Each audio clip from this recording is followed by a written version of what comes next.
Good day, everybody, and welcome to another edition of the Military and Foreign Affairs Network. I am your host, the voice of reason. Today, we are continuing our ongoing coverage of the war between the Russian Federation, the North Atlantic Treaty Organization, and its Ukrainian proxy forces. Now, we want to start with an update in terms of the change in doctrine that we are seeing by Russian forces. Now, this has not been a overnight change. This is something that has happened over the course of, let's just say it, years. Now, when we witnessed the start of the conflict, we have to take a look at Russian aviation and Russian aviation capability. In the early stages of the conflict, we were able to witness some Russian capability with precision-guided munitions. But at the same time, we were also seeing Russian Su-34 fullbacks, NATO reporting, dropping dumb bombs, as you see here. At the start of the conflict between NATO and the Russian Federation and its Ukrainian proxy forces, the Russians were still, and are still, in some cases, depending on the environment, dropping unguided dumb bombs over a target.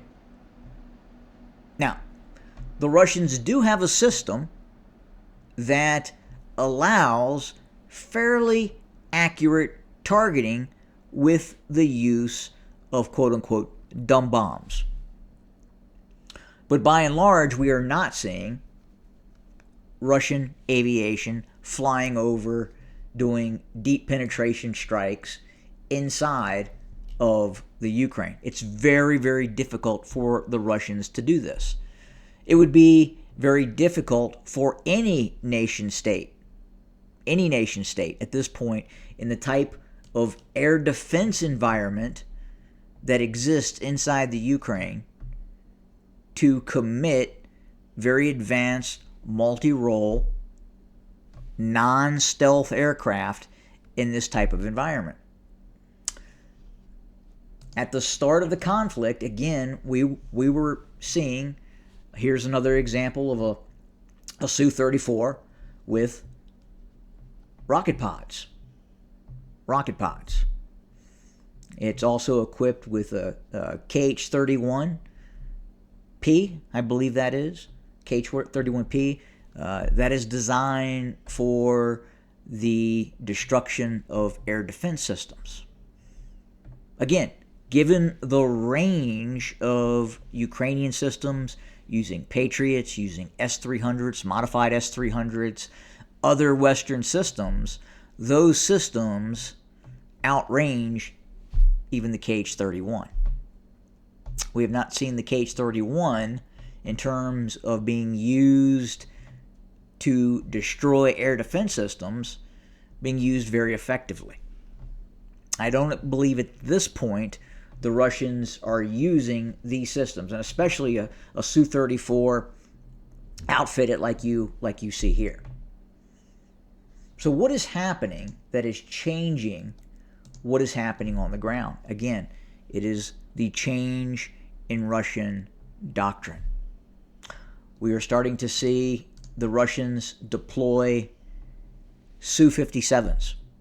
The Russians have essentially, during this conflict, tested, developed, and deployed an entire regiment of Su-57s.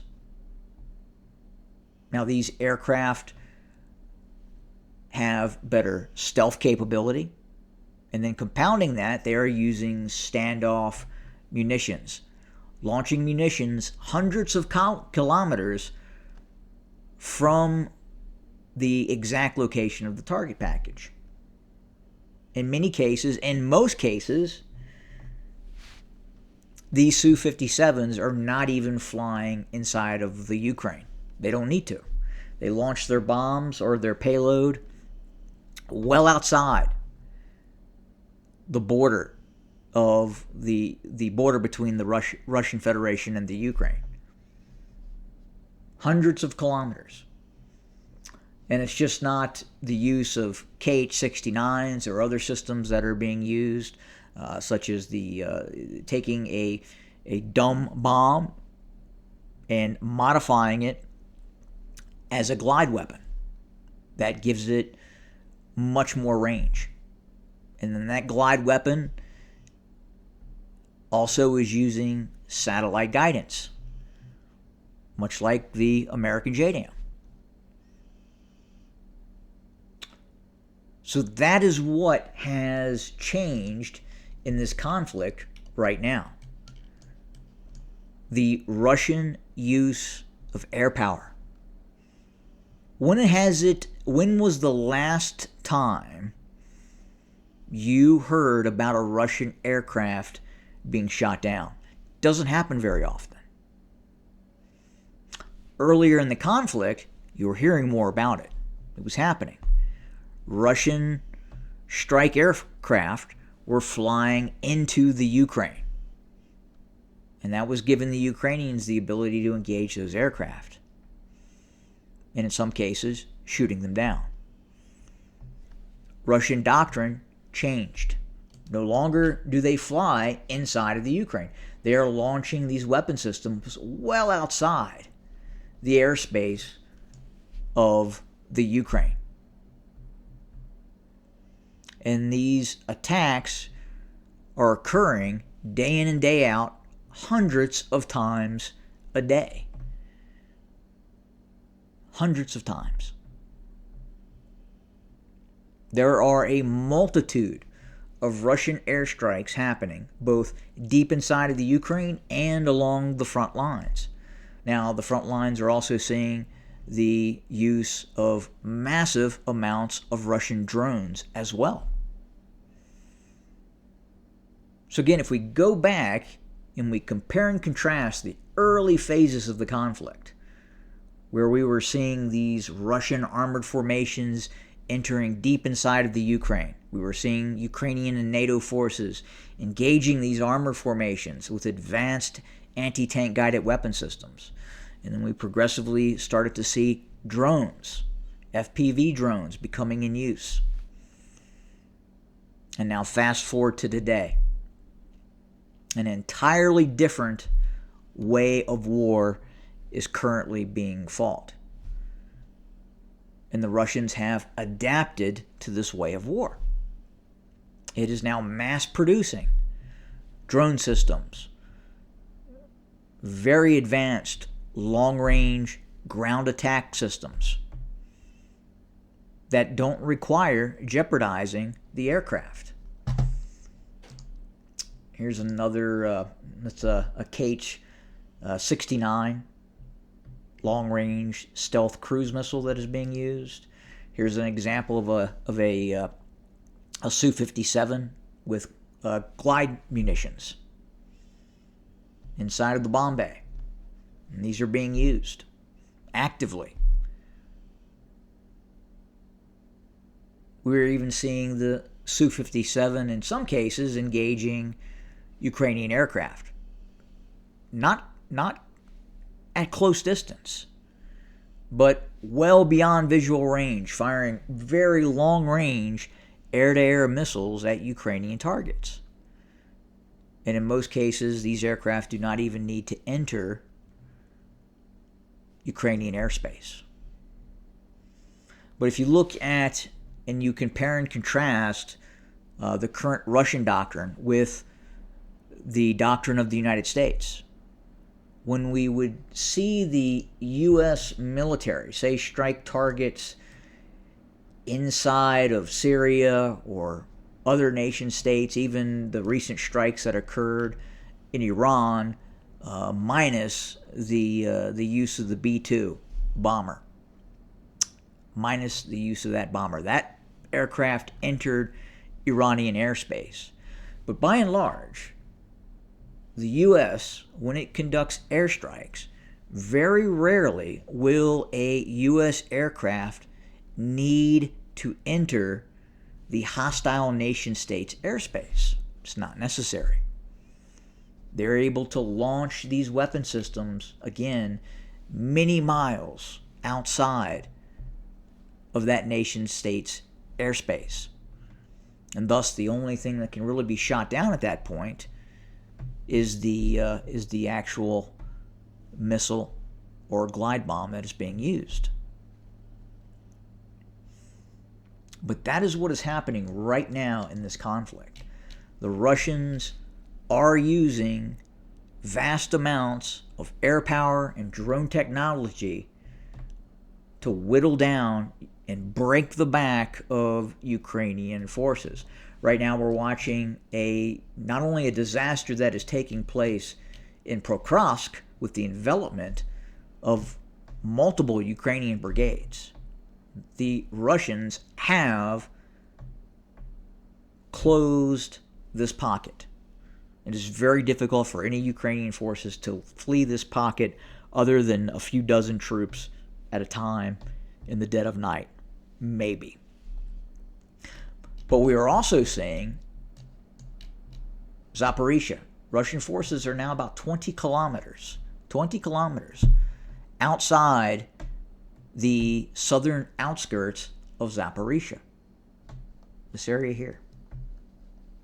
We are seeing Russian forces massing east of Zaporizhia. There's an estimated between 9 and 10 Russian combat brigades that have now massed east of Zaporizhia and are threatening a push in that direction.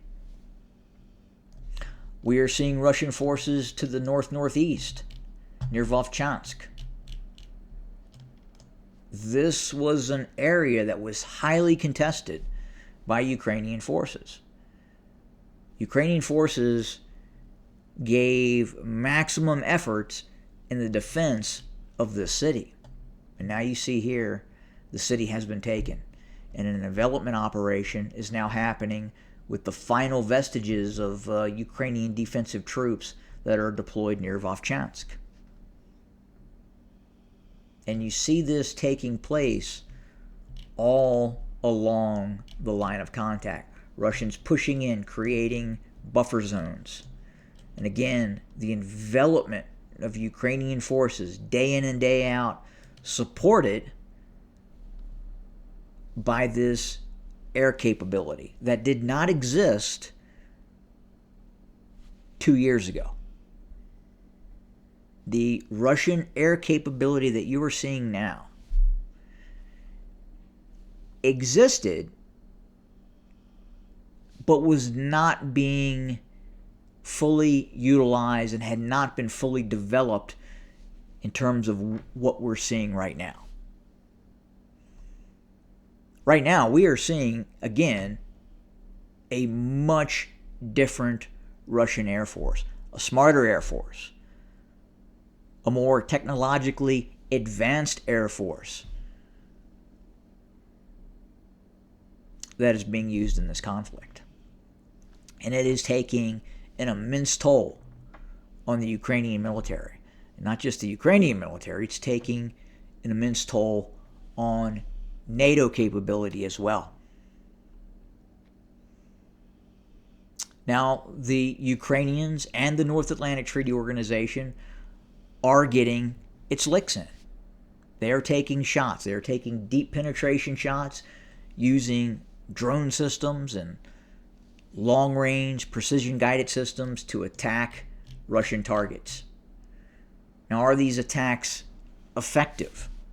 They're effective at capturing headlines. But are they changing the course and the shape of the conflict? And the answer to that is no, it's not. Yes, an occasional strike against a Russian air defense system or an oil facility using drones and modified anti-ship missiles for long-range attacks, yes, they make headlines. And the Ukrainians, along with the North Atlantic Treaty Organization, they make every effort to broadcast that propaganda when that sort of attack takes place. But again, the question is it doing anything to change the course of the conflict? Are we seeing the Ukrainian military launch offensive operations to retake territory? And I think we can all agree, no matter where you sit on this conflict, the Russian side or the Ukrainian side, the answer to that is no, they are not. Are the Russians continuing to take territory? This is a yes or no answer. The answer is yes. Some days the Russians take more territory than the next. But they are advancing. And more importantly, as I've talked about before, this day in and day out systematic destruction of the Ukrainian military by the Russian Air Force and the Russian Army using long-range artillery is slowly killing the Ukrainian military. And believe you me, the Ukrainian military at a certain point is going to pass the point of no return and it will die. And that is the goal and the strategy of the Russian military currently. Right now, as we speak, and this has been going on for quite some time, the casualty rates inside of the Ukrainian military are higher than the casualty rates of the nation state that is on the offensive, the Russians. And again, the key reason for that is the Russian use of air power, the Russian use of glide bombs, attack drones, long-range artillery, and multiple launch rocket systems. That is destroying the Ukrainian military. Again, these systems that are now being used versus these systems that were being used at the start of the conflict. It's changed. It's changed quite a bit.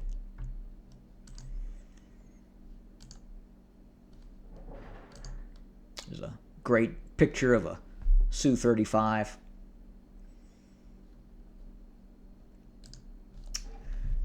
But that's where we set for today. And again, as always, thank you for joining us. More to come very, very soon. Good day.